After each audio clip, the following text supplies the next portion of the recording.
Good afternoon, CFM. This is Coach Matt. Welcome to another week of training. A couple admin notes.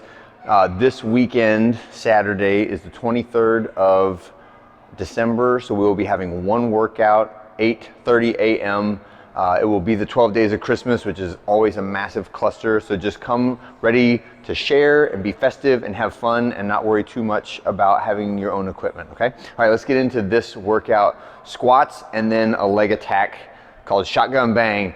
And we're gonna get started with 3 rounds through of 12 calories, your choice, row, bike, or ski, and then come to the ground for some seated hip swivels. So when we do these, try to start off with the top of one knee to the bottom of the foot, knees at about a 90 degrees angle, and you're gonna swivel back and forth.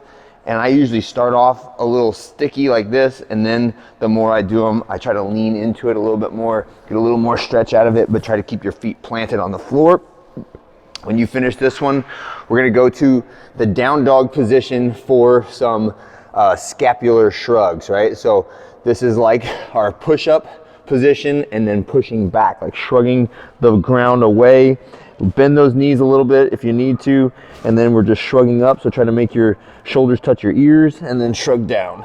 Shrug up, shrug down, shrug up, shrug down, okay? When you're done with that, we'll grab a PVC pipe.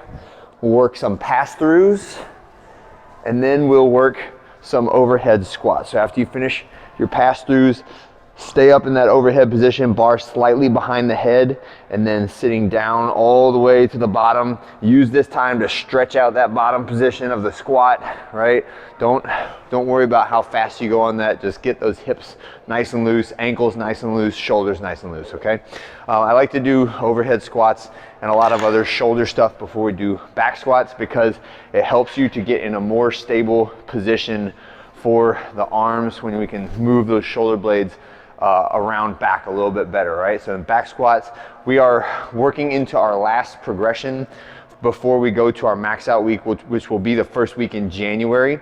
So this is gonna be 4 sets of 6 reps, and we're trying to hit a relatively high percentage for all 4 sets. So start your first set in the low 80s, and then try to move up in small increments as we go across those 4 sets. But back squat is the movement, so that is the bar sitting behind your neck, good tight grip and supportive shoulder muscles. It should be sitting on the traps and not on your neck bones. Full depth, and then stand back up and lock it out. When you're done with 6 reps, walk it back in, all right? This is close to the same weight for all 4 sets, all right? I would rather you do like slightly sub-maximal, like slightly below a 6 rep max, and get a consistent volume across all those sets, rather than starting really light and going to too heavy and failing at the end, right? So try to keep these within a pretty tight band of weight all the way across, and then in that range of 2 to 3 minutes resting in between sets, okay? When you're done with that, we have, it's really just 2 movements, but we're gonna do the squat a little bit differently as we go through this. So these are self-paced intervals. This is 3 rounds for time, which means we'll start 1 clock. The clock will remain running the whole time, and you will just rest at the end of your set for 2 minutes, okay? So it'll be a little bit of work, a little bit of rest, a little bit of work, a little bit of rest, a little bit of work, all right? And that is 3 rounds through. So it's all based around squatting. What we're gonna do is we're gonna do a small volume of a very explosive movement, and then a medium volume of a slightly less explosive movement, and then a finishing volume of just the regular air squat, okay? So this is based around some squatting, right? So we're gonna start off with a jumping assisted squat, right? So I have this band over the rig. I would like it up high so that I can get a lot of tension on it. And then the main thing for success here is try to keep your elbows pointed forward when you do this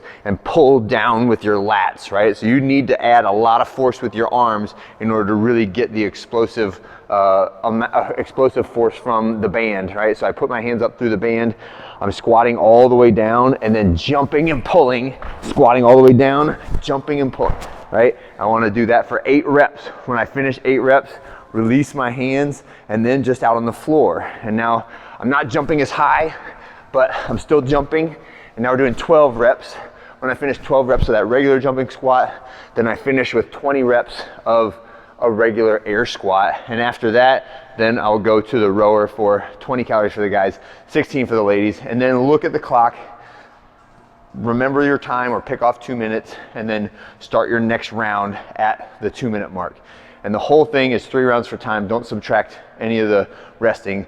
Whatever time you finish at, that is the time that you will log for Sugar WOD. And this should roast your quads. You should get a really good conditioning effect out of this workout. All right, have a great one. I'll see you guys on Tuesday.